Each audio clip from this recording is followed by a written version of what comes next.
Avis vascular centre మన దేశంలోనే the best varicose vein hospital.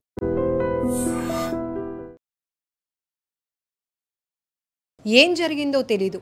పెళ్ళైని ఏడాది కూడా కాలేదు. కానీ విశాఖలోని అక్కయ్యపాలెం డాలిరాజు సూపర్ మార్కెట్ ఆపోజిట్ స్ట్రీట్లో భార్యాభర్తలు మృతి అనేది ఇప్పుడు తీవ్ర కలకలం రేపుతోంది. అనేక అనుమానాలు కూడా వ్యక్తం అవుతున్నాయి. అయితే నిన్న సాయంత్రం ఈ ఘటన జరిగింది. ప్రస్తుతానికైతే పోలీసులు అన్ని కోణాల్లో కూడా దర్యాప్తు కొనసాగిస్తున్నారు. ఫోర్త్ టౌన్ పోలీస్ స్టేషన్ పరిధిలో జరిగిన ఈ ఘటనకు సంబంధించి మరిన్ని డీటెయిల్స్ తెలుసుకుందాం. ఏసీపీ లక్ష్మణమూర్తి గారు మనతో పాటు ఉన్నారు. సార్, పెళ్ళై ఇంకా ఏడాది కూడా కాలేదు, ఆమె కూడా 6 months ప్రెగ్నెంట్ అని తెలుస్తోంది. ఎందుకు సార్? అంటే ప్రజెంట్ ఏమైనా మోటో కానీ లేకపోతే కాజ్ ఆఫ్ డెత్ ఏమైనా తెలుసా సార్ వివరాలు? ఇంకా లేదు మేడం, ఇంకా ఎటువంటి కారణం అయితే పూర్తిగా తెలియలేదు. ఎందుకంటే సాక్షులు అక్కడ ఎవరు చెప్పడం లేదు, బంధువులు కూడా ఏమి చెప్పడం లేదు. పెళ్ళి 6 మాసాలు అవ్వడం వాస్తవము. గత ఏప్రిల్లో 10వ తేదీన మ్యారేజ్ అయింది. పెళ్ళైన తర్వాత ఇద్దరు కూడా అన్యోన్యంగానే ఉన్నారు. కానీ నిన్న సడన్గా ఇంట్లో ఎవరు లేనప్పుడు వాళ్ళ మదర్ బయట ఫంక్షన్కి వెళ్ళాలి, ఇద్దరే ఉన్నారు. ఇద్దరు బెడ్రూమ్లో ఇతను హ్యాంగ్ చేసుకుని ఉన్నాడు, ఆమె కింద పడి చనిపోయి ఉంది. సో అది విట్నెస్లు ఎవరు ఏమి చెప్పనందున, రక్త బంధువులు కూడా ఏమీ చెప్పనందున మనకి పోస్ట్ మార్టం రిపోర్ట్ వస్తే కానీ కారణం తెలియదు మేడం. ఇది ఏమనేది ఫర్దర్ దర్యాప్తులో తెలుస్తుందండి. ఆమె పేరు అనిత వాసుదేవరావు. సార్, మీరు చెప్తున్నట్టు అతను హ్యాంగ్ చేసుకుని ఉన్నాడు, ఆమె బెడ్ పై ఉంది అని ఏమైనా అంటే అనుమానించదగ్గటువంటి అంశాలు ఏమైనా ఇప్పటికి ప్రైమరీగా కనిపించాయి సార్? ఆమె స్ట్రగుల్ అవ్వటం కానీ అంటే స్ట్రగుల్ మార్క్స్ మెడ మీద ఉన్నాయి, అలాగే బ్లడ్ స్టెయిన్స్ ఉన్నాయి. కాబట్టి అది మేబీ పాసిబిలిటీ ఉంది. ఆమెకి ఏదైనా చేసినా ఉండొచ్చు, లేదంటే ఆవిడ సూసైడ్ చేసినా ఉండొచ్చు. అది పోస్ట్ మార్టం వస్తే కానీ మనం చెప్పలేము మేడం. సార్, ప్రైమరీగా బంధువులు కానీ ఎవరు కానీ ఎట్లాంటి అనుమానాలు ఏమైనా వ్యక్తం చేస్తున్నారా సార్? లేకపోతే వాళ్ళు లేదు, అమ్మాయి తల్లిదండ్రులు కూడా రిపోర్ట్లో ఆ విధంగా అనుమానం వ్యక్తం చేయలేదు, కానీ దర్యాప్తు చేయమని ఇచ్చారు వాళ్ళు. ఇలాగ ఈ విధంగా జరిగింది, దీని మీద దర్యాప్తు చేయండి అని. సో వాళ్ళు కూడా ఇటువంటి అలిగేషన్ అంటే ఏ కారణాలు చెప్పడం లేదు. సార్, ప్రస్తుతానికి ఇది సస్పీషియస్ డెత్ కానీ సస్పీషియస్ డెత్ కానీ కేసు ఫైల్ అయింది. సార్, ఇంకొక మానవతా కోణంలో చూస్తే బేబీ బ్రతకటానికి అవకాశం ఉంటుందేమో అని ఒక పరితపించిన ఫోర్త్ టౌన్ పోలీసులు ఆ దిశగా కూడా ప్రయత్నం చేశారు. Very true madam, true. మన సిఐ గారు వెంటనే వెళ్ళి డాక్టర్స్తో మాట్లాడగానే ఇమీడియట్గా పంపించండి, మేము వెరిఫై చేసి ఒక అవకాశం ఉంది బతకడానికి అంటే వెంటనే పంపించారు. అన్ఫార్చునేట్లీ బేబీ అప్పటికే చనిపోయింది మేడం. సార్, నిన్న ఈ ఘటన జరిగినప్పుడు ఇంట్లో ఎవరు లేరా సార్? లేరమ్మా, ఎవరు ఇంట్లో యాక్చువల్లీ ఉండేది ముగ్గురే, తల్లి, కొడుకు, కోడలు. తల్లి మధురవాడ ఫంక్షన్కి వెళ్ళిపోయింది, ఈ కొడుకు కోడలు ఇద్దరే ఉన్నారు, లోపల లాక్ చేసుకొని ఉన్నారు. కాబట్టి ఇంకెవరు లేరు మేడం. అరేంజ్డ్ మ్యారేజ్ అండి, అరేంజ్డ్ మ్యారేజ్. అమ్మాయి కూడా విశాఖపట్నం చెందిన S Kota madam, S Kota. Thank you.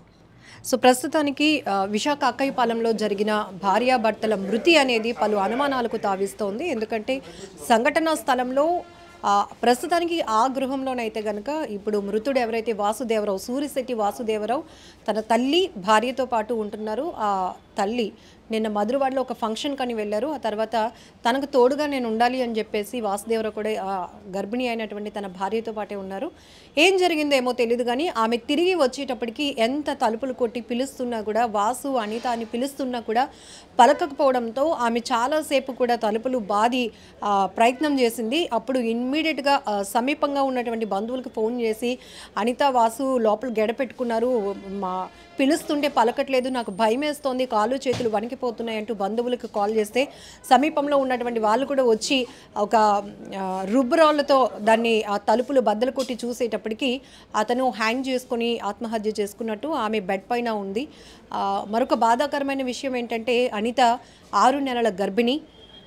ఒకవేళ కడుపులో ఉన్నటువంటి బిడ్డ బ్రతికే అవకాశం ఉంటుందేమో అని పోలీసులు కూడా మానవతా దృక్పథంతో డాక్టర్స్ని అప్రోచ్ అయ్యి ఇమీడియట్గా హుటాహుటిన ట్రీట్మెంట్ కోసం తరలించినప్పటికీ కూడా ప్రయత్నం ఏమాత్రం కూడా ఫలించలేదు, విఫలమైంది.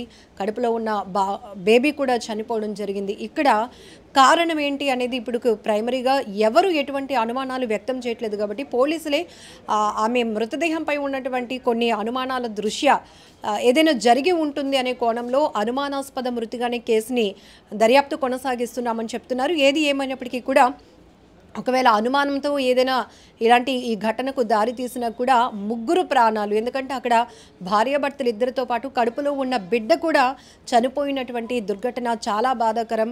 బంధువులందరూ కూడా కన్నీటి పర్యంతం అవుతున్నారు. మరికొన్ని నెలల్లో బేబీ బయటకు రాబోతోంది, ఫంక్షన్ చేయాలి, పేరు ఇలా పెట్టాలి అని చాలా బిగ్ ప్లాన్సే వాళ్ళు వేసుకున్నారు. దాంతోపాటు ఇంక ఫైనాన్షియల్ స్ట్రగుల్స్ ఏమైనా ఉన్నాయనే కోణంలో కూడా నిన్న మనం బంధువులతో మాట్లాడినప్పుడు అదే అక్కయ్యపాలెం ఏరియాలో వాళ్ళకి 3 అంతస్తుల బిల్డింగ్ కూడా ఉంది, ఫైనాన్షియల్గా ప్రాబ్లమ్స్ కూడా లేవు. ఇక్కడ సూర్యశెట్టి వాసుదేవరావు ఐటీ ఫిట్టర్ చేశాడు. ఈ అమ్మాయి డిగ్రీ చదివింది, ఎస్కోటకు చెందినటువంటి అమ్మాయి. గత సంవత్సరం ఏప్రిల్ 10వ తేదీన ఇద్దరికి వివాహం జరిగింది. ఇప్పుడు 6వ నెల గర్భిణీ ఈమె. అంతా బాగానే ఉంది, ఎలాంటి అనుమానాలు కూడా మాకు కలగటం లేదు అంటూ అటు అమ్మాయి తరపు బంధువులు కానీ అబ్బాయి తరపు బంధువులు కానీ చెప్తున్నారు. ఈ కోణంలోనే పోలీసులు కూడా కొంత విస్తుపోతున్నటువంటి పరిస్థితి. ఎందుకంటే ఎక్కడో దగ్గర ఇంతమంది అంటే భార్యాభర్తలు, అది కూడా గర్భిణీతో ఆమె కూడా చనిపోయిందా లేకపోతే ఇంకేదైనా జరిగిందా, దీనికి కారణం ఏదే బలమైన కారణం ఉంటుందనే కోణంలోనే పోలీసులు దర్యాప్తు వేగవంతంగా కొనసాగిస్తున్నారు. ఏది ఏమైనా చాలా బాధాకరమైన విషయం.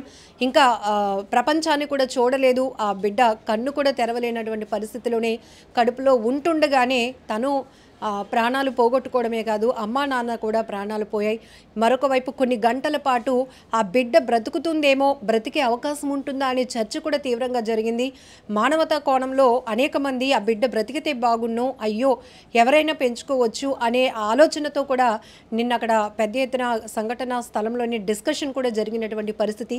ఏది ఏమైనా మొత్తానికి ఇక్కడ వాసుదేవరావు, అనిత, గర్భిణీతో పాటు ఉన్నటువంటి అంటే ప్రెగ్నెంట్తో ఉన్నటువంటి అనిత గురించి కూడా అనేక విషయాలు మాట్లాడుకుంటూ వారందరూ కూడా తీవ్ర కన్నీటి పర్యంతమైనటువంటి పరిస్థితి ఉంది. ఇది ఈ కేసుకు సంబంధించి ప్రస్తుతం ఏసీబీ గారు ఇచ్చినటువంటి అప్డేట్. పూర్తి దర్యాప్తు తర్వాత అసలు కారణం ఏంటి, ఎందుకు వీళ్ళు సూసైడ్ చేసుకున్నారు, ఆర్థిక పరంగా ఎలాంటి ఇబ్బందులు లేనప్పటికీ అలాగే వైవాహిక జీవితంలో కూడా గత ఏప్రిల్లోనే పెళ్ళైన దగ్గర నుంచి కూడా వీళ్ళు బాగానే ఉంటున్నారు అని కూడా ప్రస్తుతానికి సమాచారం అందుతుంది. నిజంగా ప్రస్తుతం ఉన్నటువంటి సమాజం దేనికి ప్రయారిటీ ఇస్తుంది? ఆర్థిక సంబంధాల చుట్టూ మాత్రమే తిరుగుతుంది. మళ్ళీ ఎన్నికలంగానే చాలా విరక్తి కలుగుతాను.